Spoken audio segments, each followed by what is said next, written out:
become part of the 12.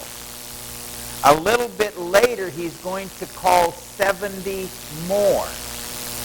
We believe that Luke, part of the author of what's going to... In fact, most of what we learned tonight, we learned from Luke. And we learn it because we believe Luke was one of the 70 that get sent out. That part of time, when the 70 go out, Luke is the only one really that covers it in any depth. Others just give it a verse. But Luke goes through chapters of information over that time because I think it was so important to him. Wow, hey, Matthew and Luke, not Luke, Matthew and Peter and James and John, they all got to see this stuff all the time. However, Luke got passed over on the first time through. Faithful. In fact, he doesn't really get called until Paul calls him into really full-time, let's go do something business. He isn't really known, although we believe for the most part that he was one of the 70. So he had a very early introduction and was probably very instrumental in teaching Paul much about the Lord Jesus. As the first church historian, if you would, he's going to take us on quite a journey. Let's take a look. If you would, go to Matthew chapter 3 and verse 13. He tells us a little bit more in detail about this particular period, so I'm going to use him. So we read this, talking about Jesus. And he goeth up into a mountain, and calleth unto him whom he would. So we're told earlier by the other gospel writers that Jesus got up early in the morning and went into the mountain and prayed. And he prayed all night. And then as it became day, he calls these men. He calls his disciples to him. Quite a few.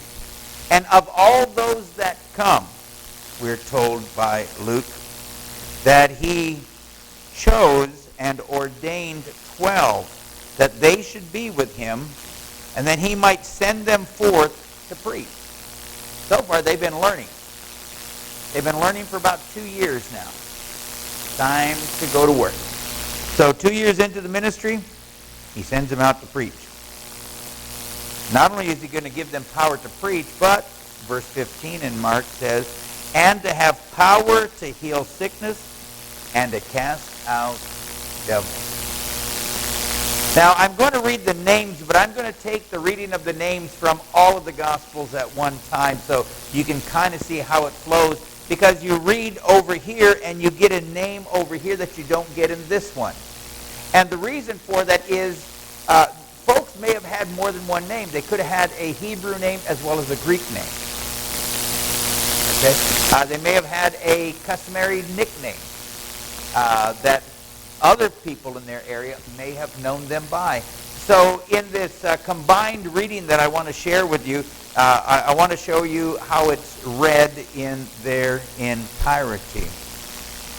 And so he called them, and that they should be his disciples. And so the first one is, of course, Simon. And it says about Simon that he called unto Simon whom he surnamed Peter. Remember, Peter meaning a stone. Jesus is the rock, the big boulder, the ledge. Peter, just a small pebble, just a stone. Not the rock on which the church is built. Two different words are used here, okay? So Peter being that pebble, however, the confession he would make later, you are the Christ, the Son of God. That's the stone. That confession is the stone that we all believe. If he's not the Christ, the Son of God, then it's all over. Everything we learned this morning about Revelation, not true. John was just hallucinating the whole thing. If this man is who he claimed to be and proved it by his resurrection, then we're on safe ground. So Peter and Andrew his brother are called. That's two. James the son of Zebedee and John his brother is called. And then he calls, and of course it tells us that James and John he surnamed them Boanerges, which means the sons of thunder. Notice how they link everybody together in kind of like pairs. When we go out on visitation, we used to always recommend that people went by pairs. A lot of protection in that. Not only that, but as one person is witnessing, the other one has the opportunity to be praying, because nothing gets accomplished without prayer in the spiritual work of the church. And so he's going to pair them up that way. Philip and Bartholomew, Matthew and Thomas, James, the son of Alphaeus, and Simon the Canaanite, called Zelotes. And John, let me see, I can't really read this. Oh, Judas Thaddeus, the brother of James, and finally Judas Iscariot, which also betrayed him. Now, when the writers are putting all this down, it's kind of sad when they list your name that they put the traitor. You know, of all the things you want to be called, you know, I hope when I get to heaven, God doesn't say, here comes Terry the traitor. You know, that'd be kind of mean, right? But these guys, right away, when you think of Judas, there's two of them, right? There was Judas, and then there was Judas. All right? Now, you know that other poor fellow, he probably didn't very often go by that name Judas, because he just didn't want people to mistake him at all. And so he probably went by Thaddeus more than Judas. Wouldn't you? Because everybody knows Judas the traitor. Oh, I'm sorry, I'm Thaddeus. That's how I'd introduce myself. Oh, Judas, one of the disciples of Jesus. You know, you can imagine you come into church and people say, you're not the one that hung himself, are you? Kind of a dumb question. Why would I be here if I did that, right? No, but so just make it easy. Call me Thaddeus from now on. All right? And you can imagine. And then, of course, Judas Iscariot. Why did Jesus choose Judas Iscariot? Interesting question. He had to get there. He had to get there. Now, Peter was willing to deny that he knew him, but Peter wasn't willing to turn him over. I think Judas may have even had a good intent in doing what he did. Because, you know, he's sort of shocked and surprised that they're going to kill him. I don't think he wanted him to die. He just wanted the money. And so he feels bad when he finds out, and then he throws the money down and goes out and hangs himself. But here's the 12 now. Peter and Andrew, which we met very early on, right? He called Andrew, and then Andrew went and got Peter. So they've been with him very, very early on, these people. And so as he's traveling, the very first thing that he did was he put together these 12. Kind of a scary bunch as they come walking towards you, come to think of it. But that's them. These are the men that are going to change the world. Did it look like it back then? No. In their day and time, did they really change it? It didn't look like much. Especially when their leader went to the cross and died. These guys must have thought, he let us preach. We've been with him now. We healed the sick. We chased out demons. We did all this stuff, and it all came to an end. Here we are now, 2,000 years later, talking about what these guys did. Reading the books. Making comment on the very words that they would themselves use. I got to tell you, they changed my life. They changed yours. They changed our world in a very, very huge way. Although it must have seemed, look at how small that crowd was. All right, guys, let's go out and change the world. Yeah, right. But they did. They did. So here he is, the choosing of the 12. And he goes from here, and this one right here, a little blurry up there, but I call this one the Sermon on the Plain, and it's found for you in Luke chapter 6. If you go to Luke chapter 6 now, and we're going to remain in Luke for the rest of this evening. This Sermon on the Plain, some people confuse it with the Sermon on the Mountain. And what they'll do is they will combine the two together. I think they're very two distinct. And we've already gone over the Sermon on the Mountain he gave very early on in his first year. While he was still popular, he gave his Sermon on the Mountain. Now, we have traveled with him. We traveled up the coast. He called his disciples. He's moving forward. And look what it says here. And this is one of the reasons that I refer to it as the Sermon on the Plain, is because when we get over here to Luke chapter 6, let me get back into Luke. I'm still over here. As they're traveling with him, chose 12, and Luke chapter 6, and down at verse 17. And he came down with them and stood in the plain. Not on a mountain, standing in a plain. Clearly a different place. And the company of his disciples, and a great multitude of people out of all Judea and Jerusalem, and from the coasts of Tyre and Sidon, where he had just been. When he goes up there and preaches, a lot of them people begin to follow him now. And so the people from Tyre and Sidon are coming in now and listening.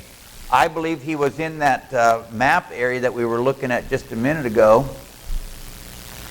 When he is coming back, he's probably somewhere around here in this region between the two mountains where that valley comes through. I believe that's probably the area of the plain. And so, folks, listen how far from Jerusalem, from Tyre, from Sidon. I mean, we don't even have Jerusalem on our map because it's way down over here. And so people are coming from far and wide. Still popular, but got some opposition coming. Had some opposition coming. We've already seen him fire the first few shots over the head. And so as they begin this process, he came down unto them, and he stood in the plain in the company of his disciples, and a great multitude of people out of all Judea and Jerusalem, and from the coast of Tyre and Sidon, which came to hear and to be healed of their diseases. You get two things. You get to hear the gospel, you get healed of your sin, you get healed of your diseases as well. And they that were vexed with unclean spirits, and they were healed. And the whole multitude sought to touch him. Wow, remember the story about that woman who reached out and touched his garment? That story, you've got to figure, has spread huge. When that woman got home and said, I just touched the hem of his garment, and the disease that I had for 12 years was gone. Now what's everybody trying to do?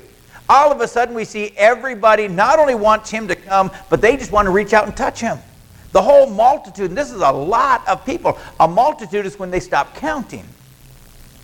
Remember, watch the growth of the church. In the book of Acts, there was 120. And then 3,000 got saved. And then 5,000 were added to the church. And then it skips over that and says multitudes came. Multitudes were added to the church. And so this must be a huge crowd. And when that many people are trying to touch you, it could be very dangerous, particularly for those 12 that we saw earlier, because they're concerned with keeping him safe. And so here he is, Sermon on the Plain. Let's break it down. I'll show you how come also it's so much different than the Sermon on the Mount. First of all, he begins with blessing and woe, he says to them.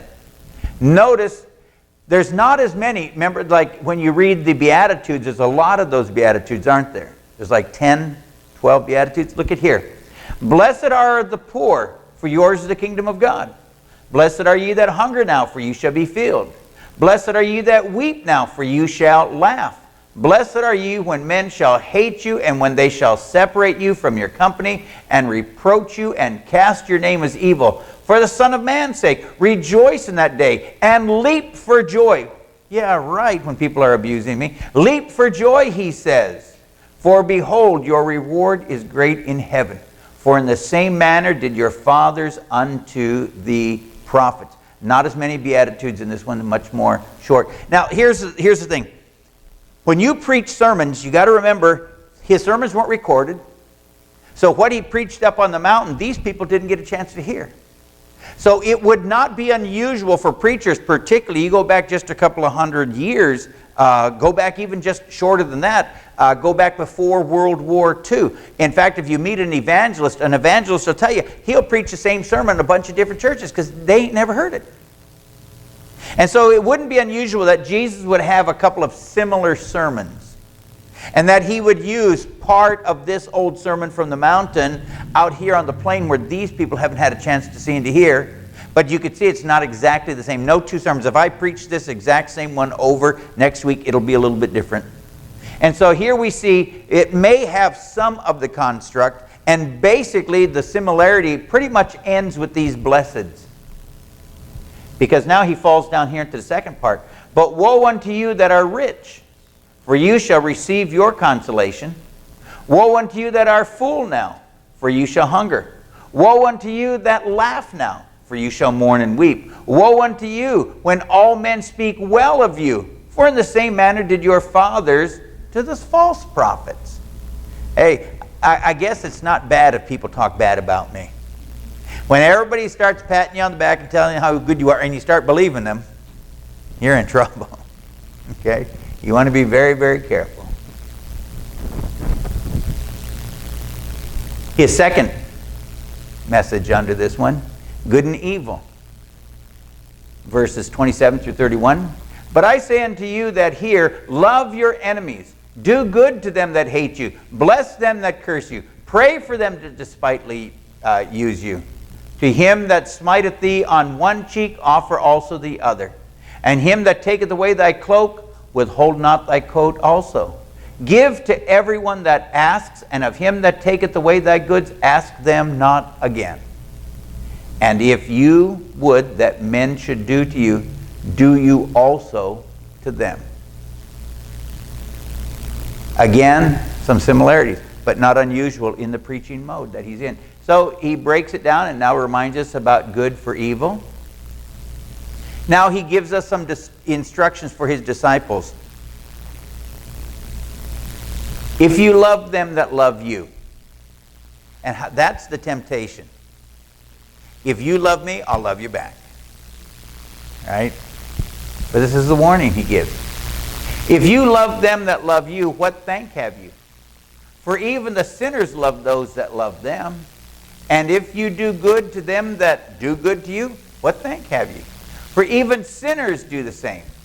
And if you lend to them to whom you hope to receive, again, what thank do you get? And he's talking about being thanked by God.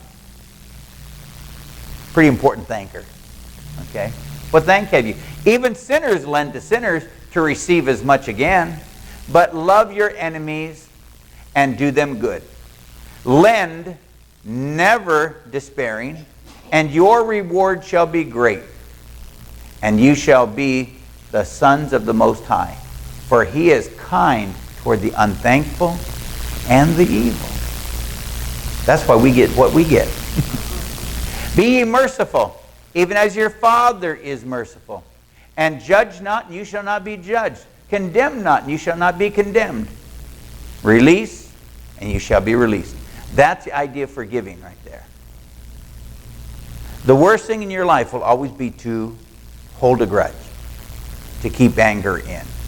It does you absolutely no good, and it will harm you. It will stunt your spiritual growth. You got to quit hating everything. You got to quit being upset with everybody, because it doesn't do anybody any bad, any damage except for you.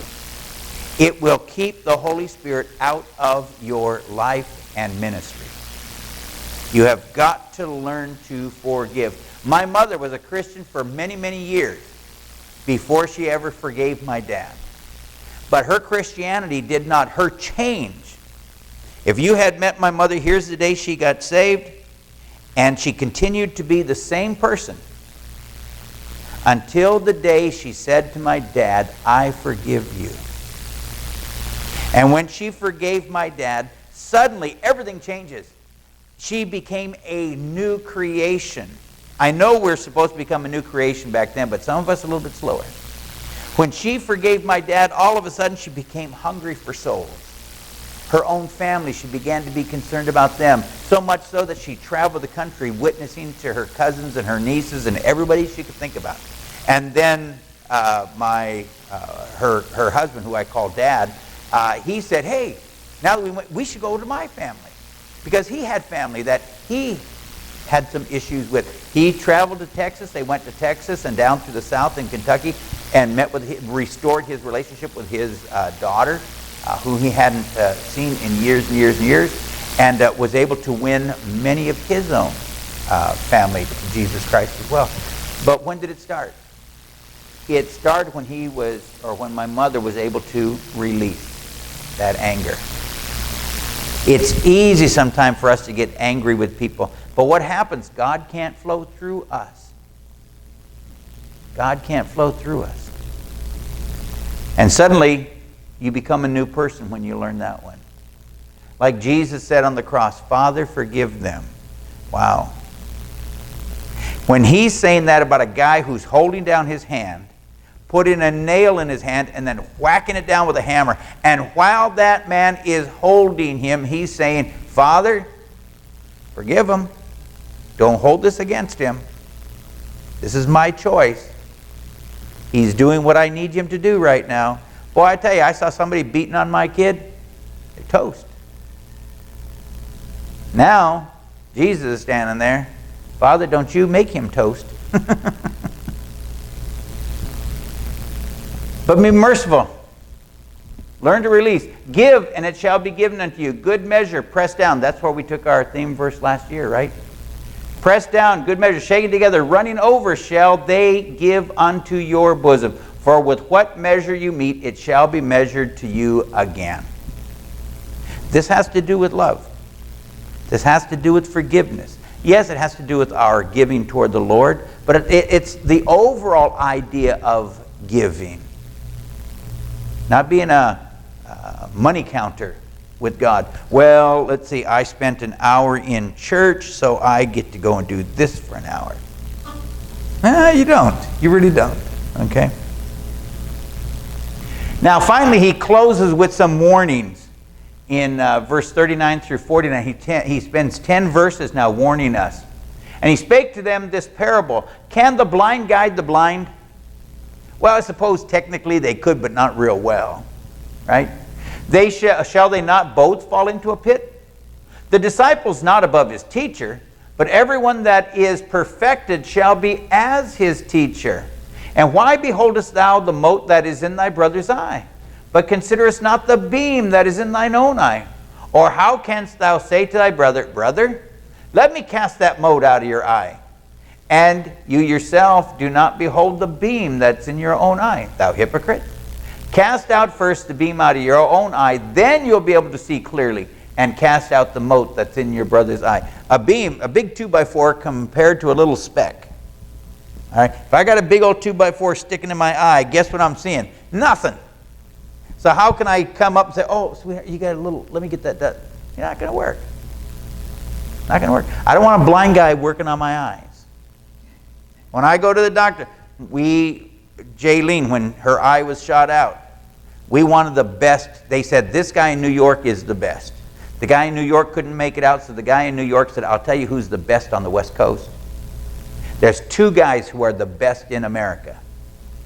This guy in New York and this guy out here in La Jolla. So we went to La Jolla.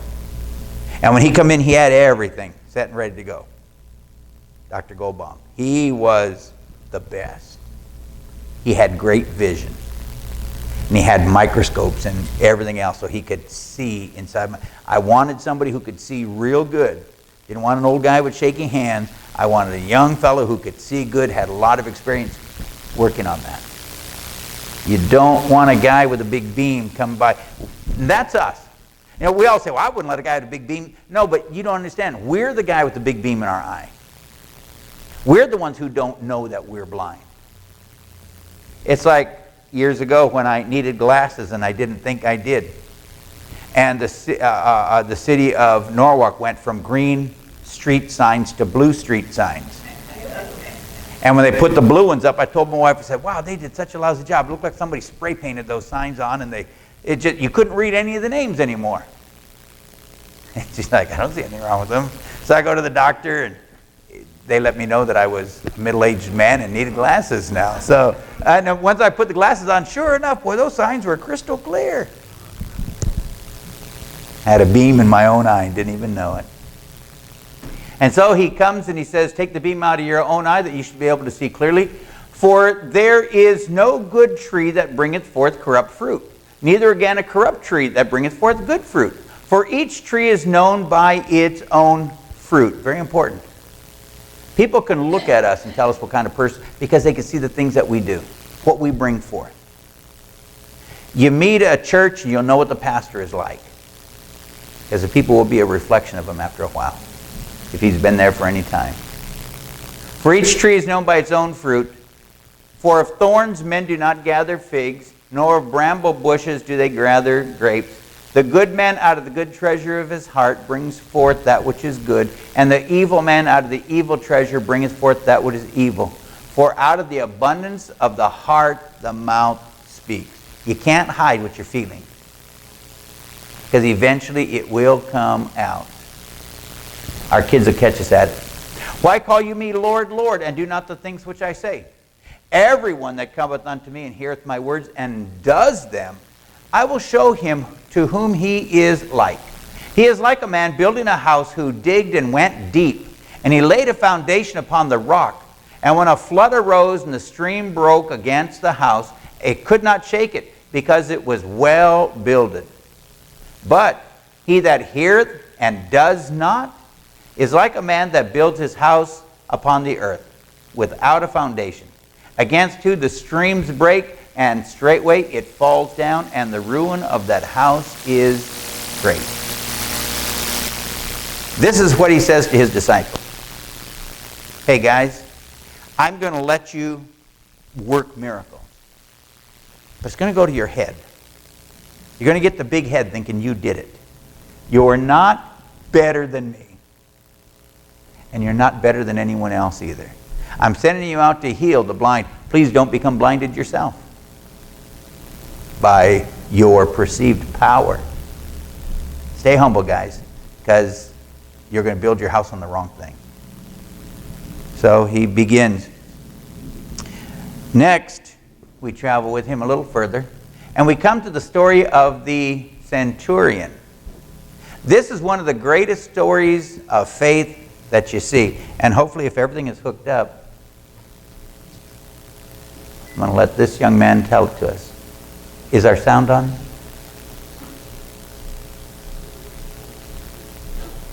I may have to start it on over. Are we ready? Let me check and make sure that this one's on. Yep, it's on down here.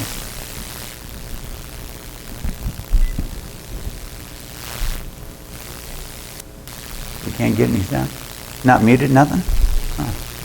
I was enjoying it all day long. No, not here. All right, we'll bypass him then.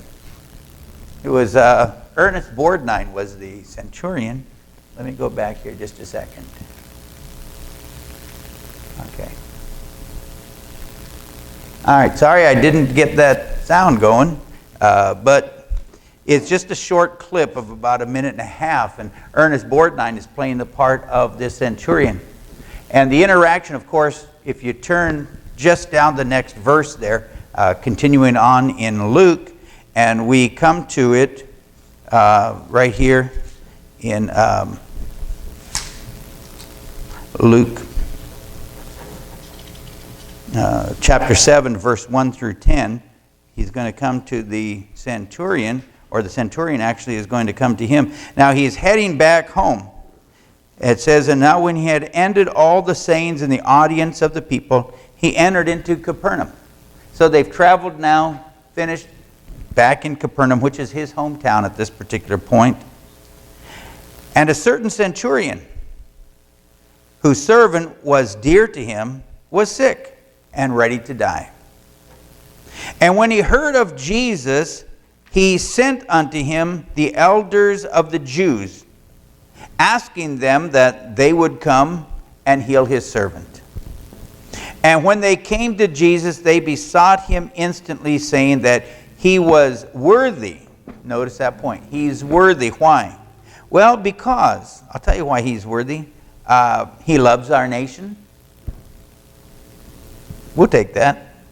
And, by the way, he also built us a synagogue. See, he goes to the guys who he did good for, They declare that he is worthy based on those two things. He loves our nation. He builded us a synagogue. So we think he's worthy. Well, Jesus knows a lot more than these guys do, but still. So Jesus went with them. And when he was now not far from his home, the centurion sent friends to him, saying unto him, Lord, trouble not thyself, for I am not worthy that thou should come under my roof. Wherefore neither thought I myself worthy to come unto thee, but say the word. You ought to underline it or circle that. But say the word, and my servant shall be healed. Why does he say that? Because remember now, he's a military man. A centurion has 100 soldiers under him. That's why his name's centurion. A centurion has 100 soldiers beneath him. Each centurion had the control of 100 men. This guy has 100 men under him. He's got a small army that answers to him. That's a lot of people. And he knows something about giving orders, because look it. For I also am a man set under authority. Hey, I've got authority. I've got authority above me. I understand how authority works. And I have soldiers under me. And I say to one, go, and he goes. And to another one, you get over here. And guess what? He comes over here. I say to another, to my servant, do this or do that. And he does it. So when Jesus heard these things, he marveled at him. And he turned about unto the people that followed him and said, I say unto you, I have not found so great faith, no, not in Israel. And when they that were sent returned to the house, they found the servant whole who had been sick. No great surprise. Now, there's two ways of interpreting that. Either Jesus says, listen, I haven't found this kind of faith in all the nation of Israel as I traveled around. I just don't find this kind of faith. But I think it's a little more important than that. I think he goes back to Israel, the father of the 12 tribes. You know that guy I wrestled with all night long who said, I'm not going to let you go until you bless me? I believe this centurion had more faith than that guy, because that guy had to wrestle with me. He didn't believe until I came down and wrestled with him in his apartment all night long. And after he wrestles with me, then he says, I won't let you go till you bless me. After I pulled his leg out of joint. It wasn't until I pulled his leg out of joint that he even cried out to me. This man says, Lord, don't even come. Listen, you've got such authority that if you just say the word, sickness be gone, it will leave my servant. And so Jesus, taking the most historical person that the nation knows, and he says, you know what? I got to tell you. And you can imagine how insulting this could be to the Jew. This Roman soldier, this Gentile, has more faith than the father of the Jews. Wow. No wonder he's coming into his year of opposition. When you can liken that kind of faith to that man, brings it down person to person. I haven't seen this kind of faith. In fact, I didn't even see it when I wrestled with your father that night. This faith is rare. That someone can say, I believe it. If you, Lord, will just say it, I know it will get done. The scene in which Ernest Borgnine plays the centurion, he says it a little differently, but he says it anyway. He says, I don't have to see it. I know. I don't have to see the miracle. I don't have to. I know. I know. You just say the word. Don't have to see you wave your hands. Don't need. All I need to hear is that you said it. And I think that speaks to our faith. If we could get to the place where God doesn't have to prove himself to us every other day. If God doesn't have to show us that he's God and lead us through the next fire. If we would just get through the use of saying, well, I know it because you said it. That's why. I believe these things not because there's some miraculous thing done. I know it because he said it. And that's where I rest my hat on. That's where my faith goes. Just like this centurion would say, I don't have to see it. I know. I know. That's great faith. And finally, we come to the raising of the widow's son, which takes place shortly afterward. You're down at verse 11. And it came to pass the day after. The day after what? The day after the centurion. Centurion gets healed. He's in Capernaum. Now, going back to our map, of course. Oops, there it is right there. But not go too far back. Here's Capernaum, way up over here. And it's not on our map right here, but Nain is going to be right about here. So he's going to travel quite some distance. And he's going to get down to Nain. And when he gets down to Nain, strange things happening. He walks into town, and as he enters into town, there's a burial procession coming out of town. And he does a strange thing here. Because no one is asking him. See, we always believe that Jesus answers prayer in response to our asking, right? That's what prayer is. Prayer is, I ask, and then he does something. But that's not always true. Most of the time, he will do before you even ask. Isn't that what Jesus said that? Your Father knows what you have need of before you even ask it. Right? And this is going to be proof of it as they come into this particular city. Verse 11. And it came to pass the day after that he went into the city called Nain. And many of his disciples went with him, and much people, not just the 12, but a lot of his disciples went with him. Now when he came nigh to the gate of the city, behold, there was a dead man carried out, the only son of his mother. I wonder why they put that term, the only son, in there. Jesus being the only son of his father, not the only son of his mother, because she's got 5 other boys. But the father only has the one. But Jesus likes that term, the only son. The only begotten of the Father. And so here the writer puts this contrast in there by saying, the only son of her mother. What does that mean? Well, guess how mom made her livelihood? She made it off of her husband, who's dead because she's a widow. So then she made her livelihood off of her son. Who took care of Mary and the family? Jesus did. The oldest son always gained the responsibility. Should I meet my demise? Mom's moving in with Michael. That's his responsibility. Right? That's the way it worked. That's the way it worked. Got a problem, though. Guess where the only son is? He's dead. This mama's got a problem. You can imagine her crying, her weeping, because, I don't know, the only son could have daughters. And all of a sudden, this mama and her daughters are destitute. Because their only livelihood lays in that coffin. And so as we read the story, we're told they carried, as they came, there was a dead man carried out, the only son of his mother, and she was a widow. And much people of the city were with her. And when the Lord saw her, he had compassion. Everybody else is walking with her, crying with her, but there's no promise of help.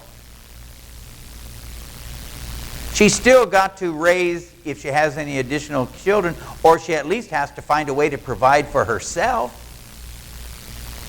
Once she buries him, her problems really begin. Jesus comes to town, sees this burial. You think that was just, wonder why he went to Nain. It's out of his way. You saw that from Capernaum down to Nain. It wasn't on his way home. Again, though, he's instructing and teaching his disciples. And notice what he does. He doesn't wait for somebody to ask him for help this time. He is going to generate that on his own. We saw that when he healed the man at the pool. He approached the man and said, "Would you like to be healed?" The man didn't ask Jesus for any help. Didn't really even notice him until Jesus came over and said, "Wouldn't you like to be healed?" "Yeah, but hey, I've been here 30 some odd years, and every time the water gets troubled, somebody jumps in before me." And so here we're told that Jesus had compassion and said unto her, "Weep not." Stop crying. Isn't that sort of a strange thing to say when you're at a funeral? You go to the funeral, your loved one is laying in the casket, and somebody in the church looks over at you and says, "Shh, stop your crying. We're having a funeral here. You're bothering everybody." You know, it's just not something you say, but Jesus says it in contrast to the people who, when in the Middle East like this, when you had a funeral, you hired people to cry for you. They hired criers, weepers, people who would make a big to-do about the fact that you were gone. Chances are this woman's a little poor and couldn't hire anybody.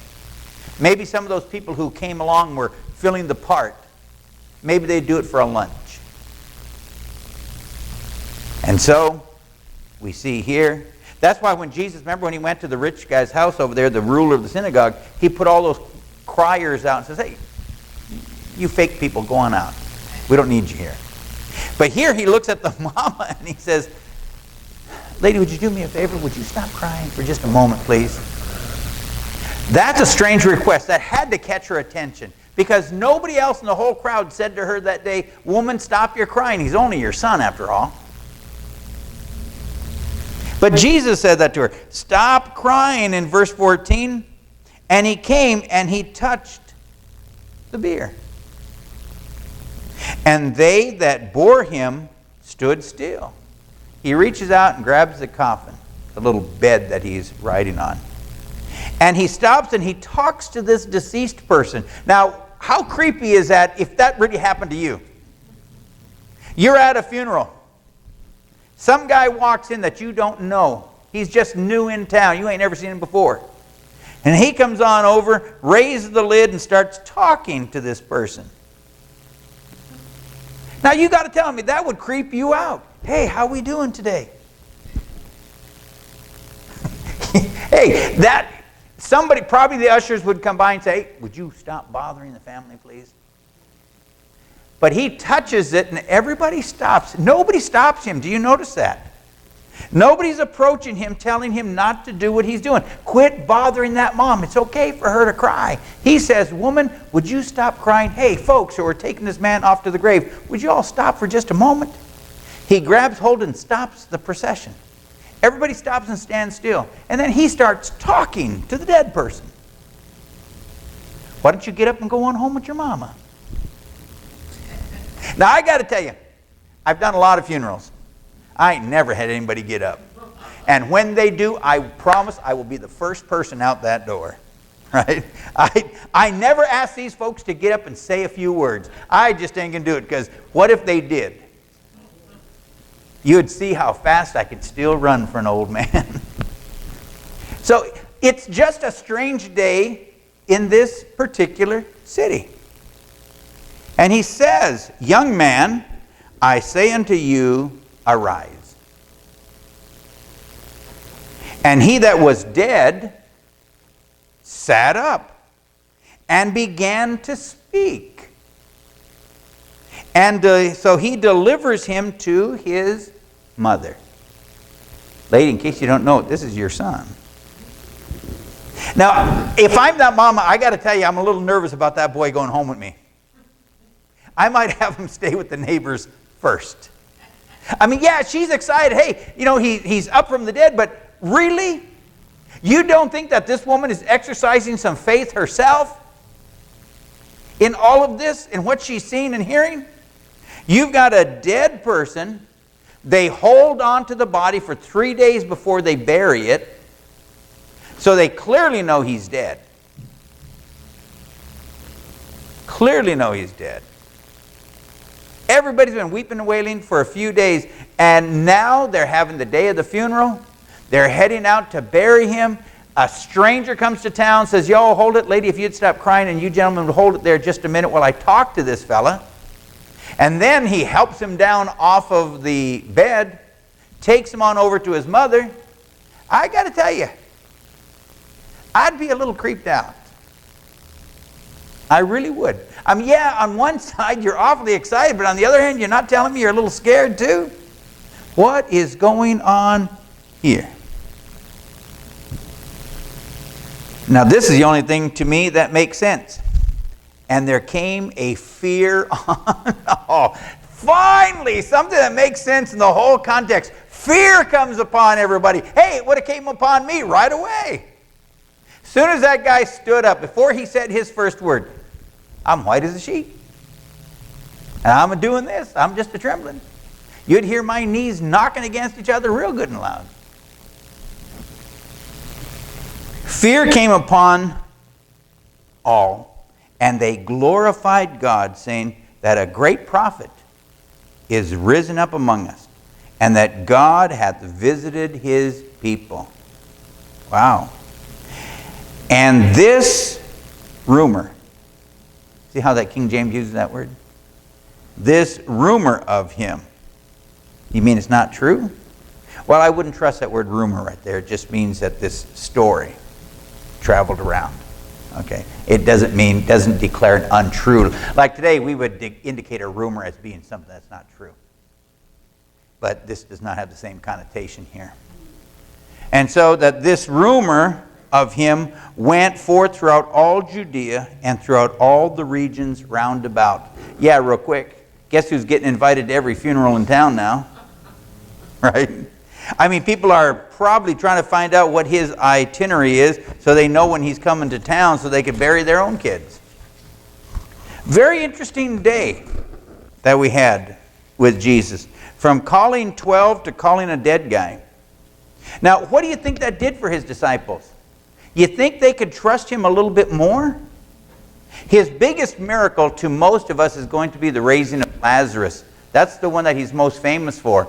But he's already raised a couple of dead people. He has already begun preaching the resurrection.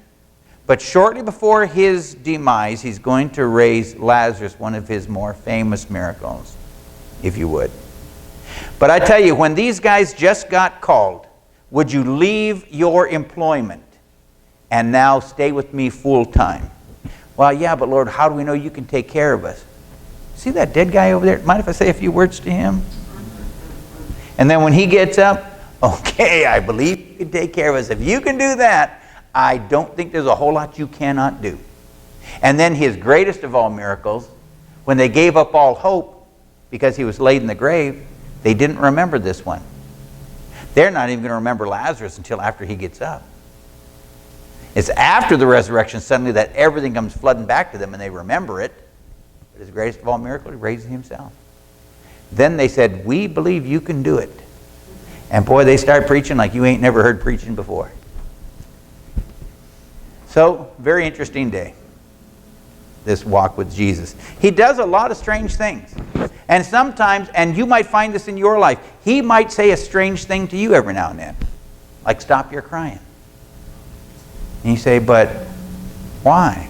I like it. Just don't do it today. Strange stuff. I'm going to go there and talk to your son right now. But Lord, he's dead. You let me worry about that.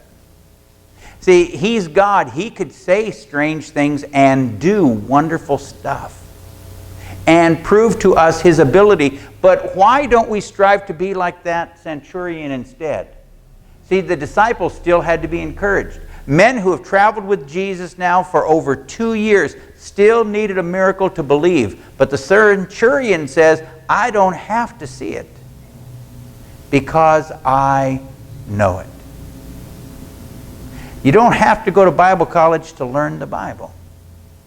You just have to know who Jesus is. And that centurion understood who Jesus was. He had authority. And he knew it. And he says, I don't have to see a miracle I know you've got authority. So if you say it, it'll get done. That's what we need to get in our lives. We have to become like that centurion. We have to sit there and say, I don't need miracle after miracle after miracle. I just need to know that he said it. Period. End of statement. Father, we are so grateful for your love and your kindness. We are so grateful for the life that was Jesus and the life that is Jesus even now. But we're grateful for the 52 days of your life that you gave us. We're grateful for this one, from the call of your 12 to the miraculous raising of that boy in Nain. And you bothered to remind us also of the faith of a Gentile soldier. Lord, that Gentile is related to us closer than anybody else in the story, because we too are Gentiles. And as Gentiles, we can exercise greater faith than the Jew. And we can honor you too by our faith, just as those folks in the Bible can. So Father, bless our lives. Help us to be useful to you through your Holy Spirit. Make a difference in the lives of those around us as we learn more of you. Might they see more of you in us. That would be our prayer. In Jesus' name, amen. All right, well, thank you all for being out here tonight. Appreciate it. As soon as Red's done hacking away over here, somebody get that girl something to chew on. Here, I think I got an old candy. It's been in my pocket a year and a half. Ah, okay.